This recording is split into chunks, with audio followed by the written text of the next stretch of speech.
Halo, ketemu lagi di mata pelajaran Bahasa Indonesia. Yuk kita belajar bersama.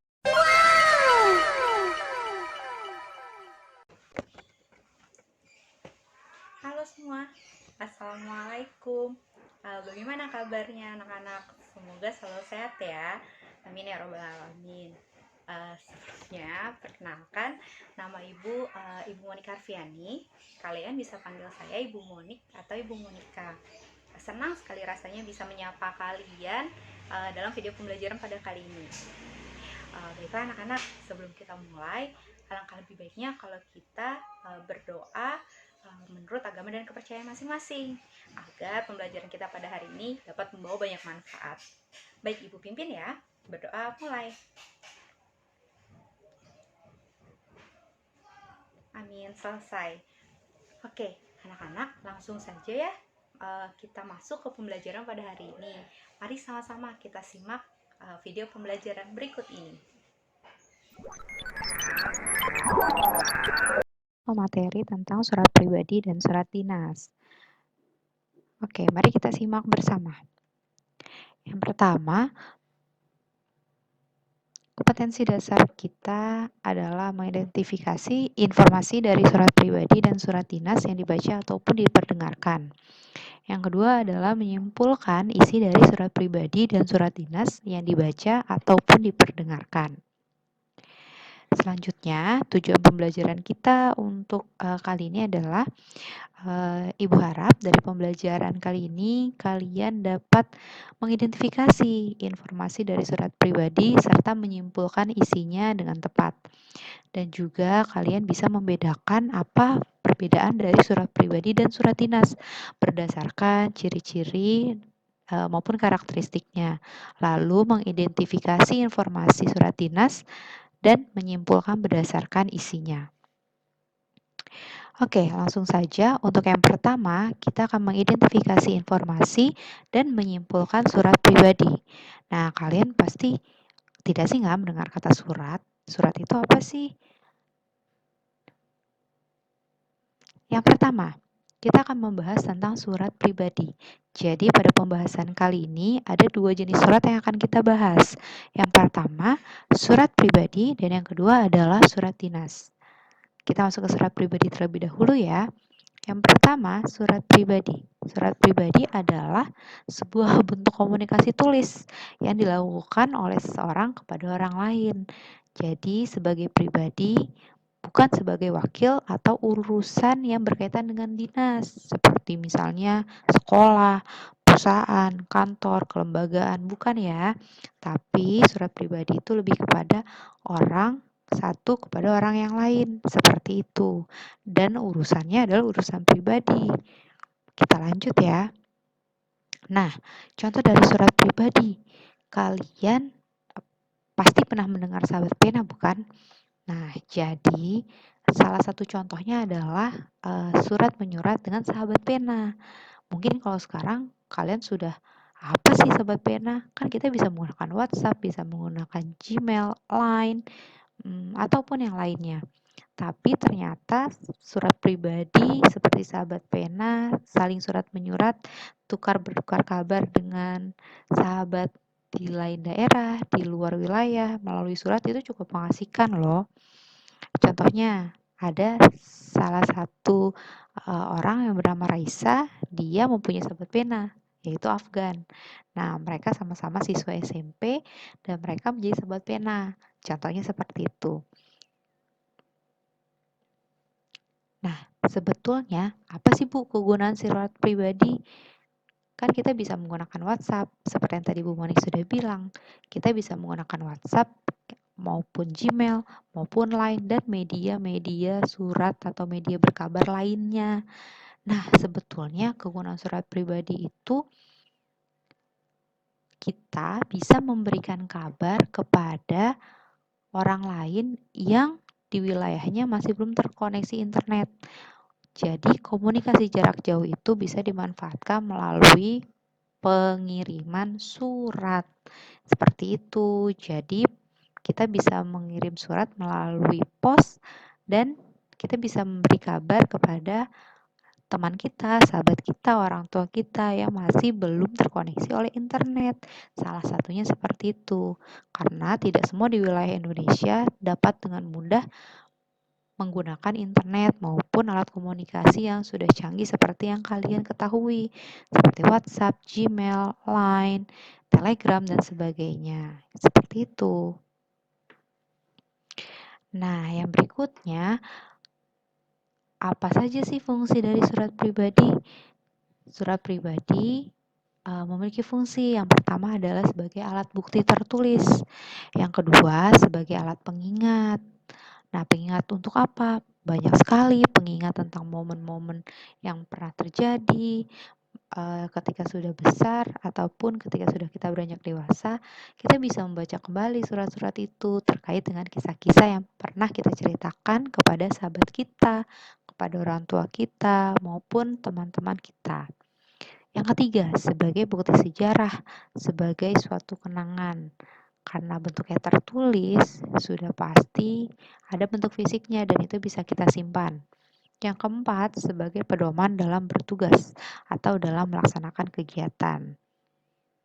Oke, kita lanjut ya. Nah, Ibu punya contoh surat pribadi. Kita simak sama-sama ya. Seperti apa sih sebetulnya contoh surat pribadi itu? Seperti ini. Contoh surat pribadi. Nah, ini adalah salah satu surat yang dibuat dan surat ini termasuk ke dalam surat pribadi, di mana terdapat tanggal, tujuan, isi surat, penutup, salam penutup, tanda tangan, dan si pembuat surat. Boleh dibaca sejenak ya, isinya tentang apa sih? Nanti kita bahas bersama.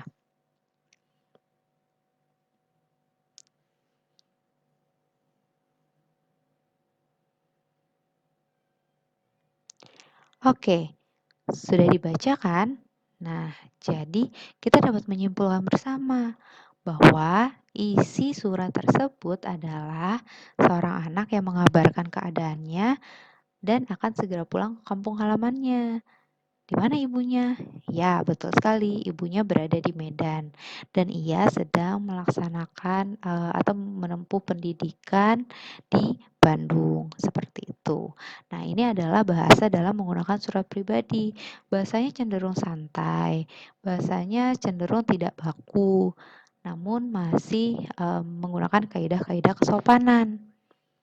Nanti kalian akan tahu bagaimana bedanya dengan surat dinas. Seperti itu. Kita lanjut ya.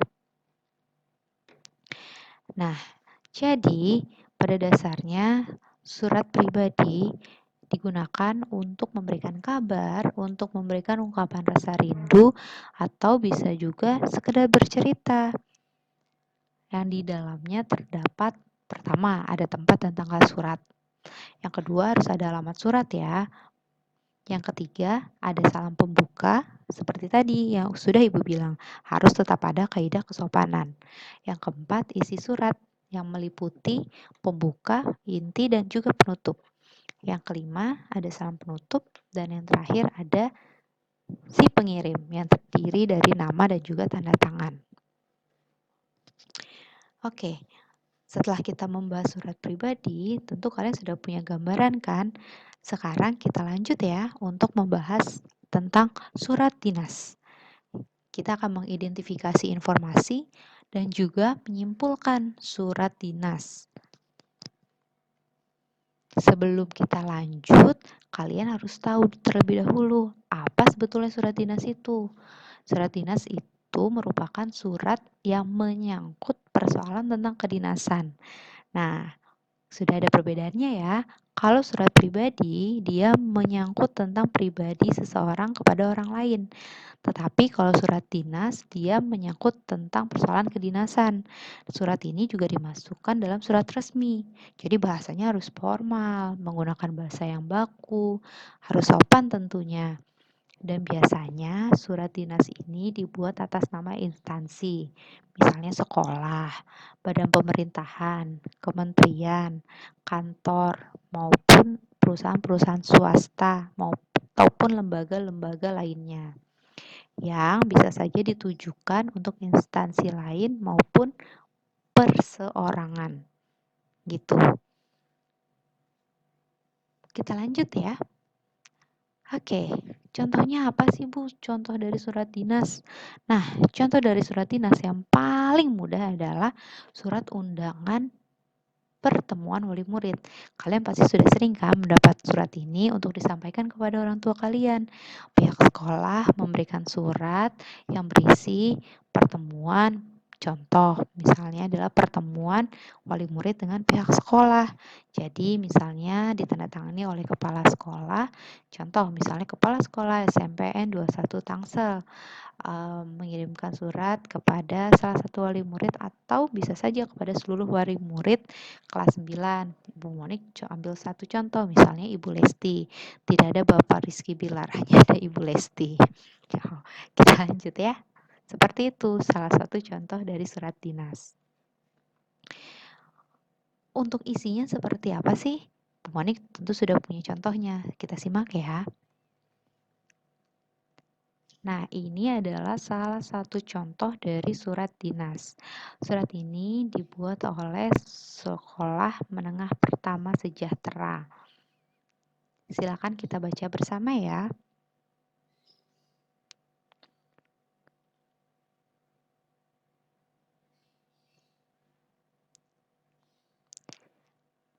Oke, jadi apa sih sebetulnya isi dari surat dinas ini? Kita dapat menyimpulkan bahwa isi surat tersebut adalah surat undangan yang ditujukan kepada wali murid kelas 7 untuk acara sosialisasi program Si Pintar. Nah, kalian bisa mengidentifikasi dan menyimpulkan kan bahwa penggunaan bahasanya cukup baku. Isinya pun sudah cukup jelas bahwa ditujukan untuk orang tua atau wali siswa. Apa sih yang membedakan? Nah, pada surat dinas di situ tertera nomor surat, tertera lampiran dan juga perihal. Seperti itu. Dan yang menandatangani biasanya adalah orang yang memang berwenang atau memiliki jabatan paling tinggi di instansi tersebut. Nah, tidak hanya surat undangan saja, macam-macam surat dinas pun cukup banyak, seperti surat tugas. Misalnya, kepada anak OSIS diberikan surat tugas untuk mengadakan atau membuat sebuah acara di sekolah, misalnya acara maulid, acara pensi, dan sebagainya. Lalu ada surat pengantar. Biasanya kalau kalian ingin membuat KTP, membuat SIM, itu suka meminta surat pengantar dari RT atau RW setempat. Seperti itu. Ada juga surat pemberitahuan dan juga surat keputusan. Seperti itu contoh dari macam-macam surat dinas. Nah, Bu Moni tegaskan kembali bahwa bahasa yang digunakan pada surat dinas memang lebih mudah dibanding surat pribadi, karena bahasa suratnya sudah pasti resmi, jelas, dan berpola tetap. Isinya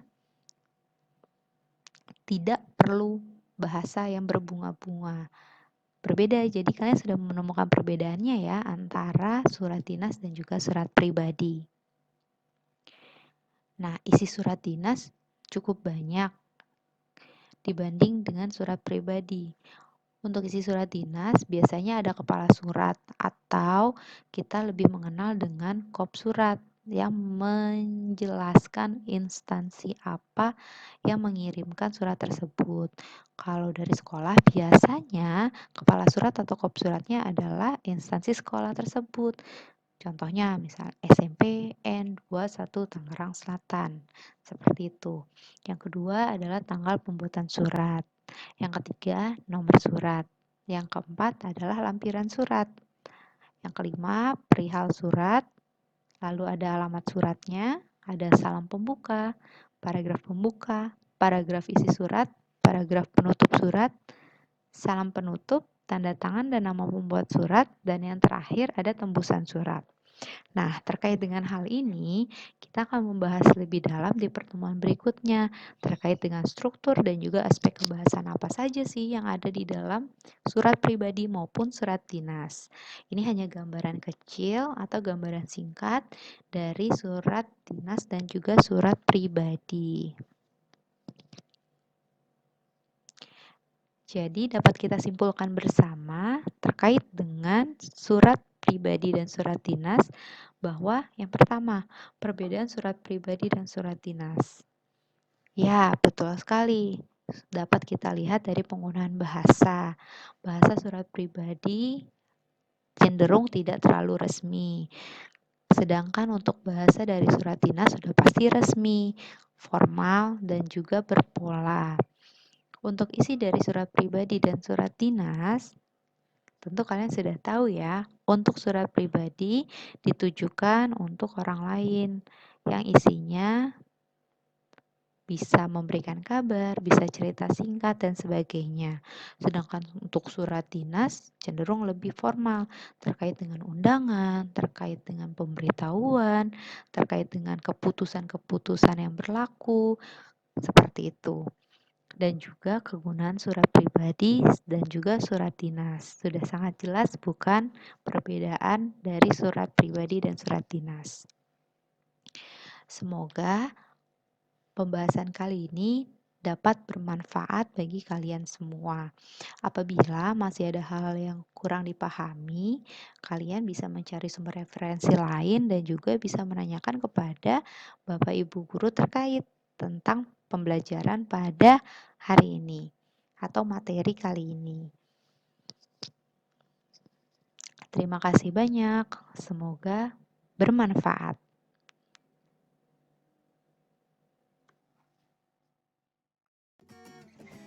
Nah, bagaimana untuk materi hari ini? Semoga mudah dipahami ya. Kalian tentunya sangat boleh untuk mencari referensi lain sebagai sumber belajar kalian. Dan Bu Monik harap semoga pembelajaran pada hari ini membawa banyak manfaat untuk kita semua. Bu Monik juga mohon maaf apabila masih banyak sekali kekurangan dalam pembelajaran pada hari ini. Semoga kita bisa mendapat banyak keberkahan pada pembelajaran hari ini. Oh iya, jangan lupa ya, selalu patuhi protokol kesehatan. Ingat 5M, apa aja? Yang pertama, mencuci tangan. Yang kedua, menggunakan masker. Yang ketiga, menjaga jarak. Yang keempat, mengurangi mobilitas. Yang kelima, menghindari kerumunan. Oke, ingat pesan Ibu. Oke, sekian untuk pembelajaran pada hari ini. Kurang lebihnya mohon maaf. Billahi taufiq wal hidayah. Wassalamualaikum warahmatullahi wabarakatuh. Dadah.